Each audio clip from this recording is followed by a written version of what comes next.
4 days to go for the G20 summit. The world's most powerful leaders are coming to New Delhi, and the focus will be on India.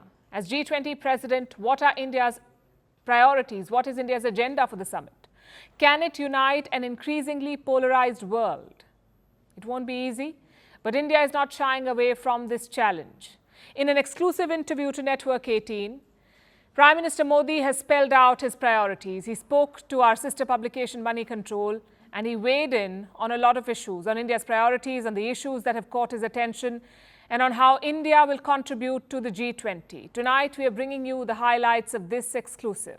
Let's start with the agenda.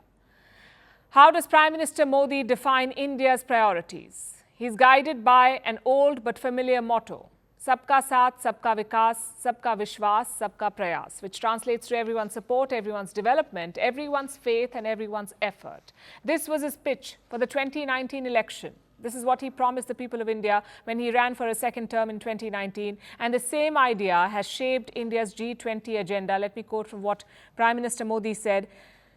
This is our guiding principle in global relations as well. When we laid out our agenda for the G20, it was welcomed universally, because everyone knew that we would bring our proactive and positive approach to help find solutions for global issues.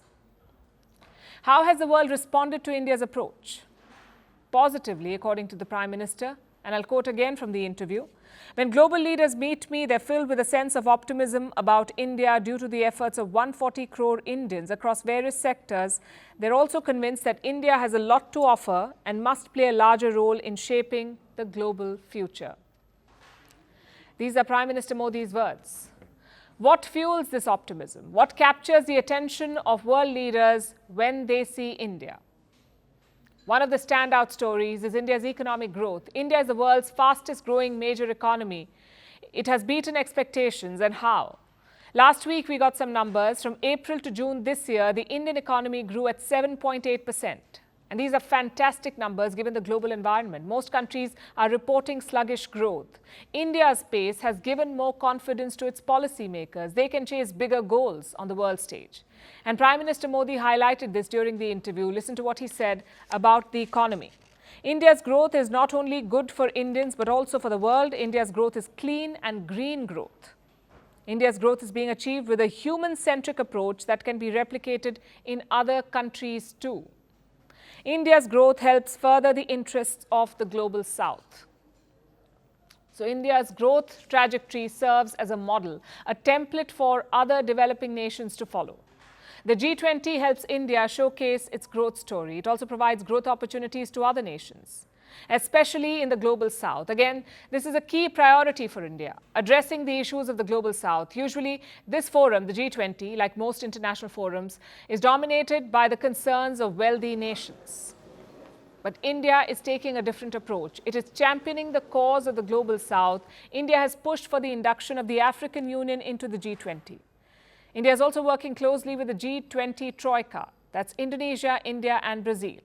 Indonesia hosted the summit last year, and Brazil will take over the presidency from India this year. So by working closely with these countries, India is trying to ensure continuity.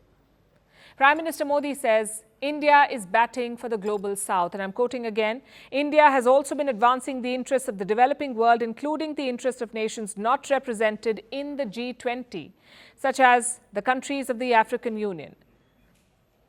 Further, perhaps for the first time in the history of G20, the Troika is with the developing world, Indonesia, India, and Brazil. This Troika can amplify the voice of the developing world at a crucial time when there are increased tensions due to global geopolitics. Expect all these issues to come up again when the G20 leaders meet over the weekend. With this interview, right before the meetings, Prime Minister Modi has set the tone for the G20 Leaders' Summit.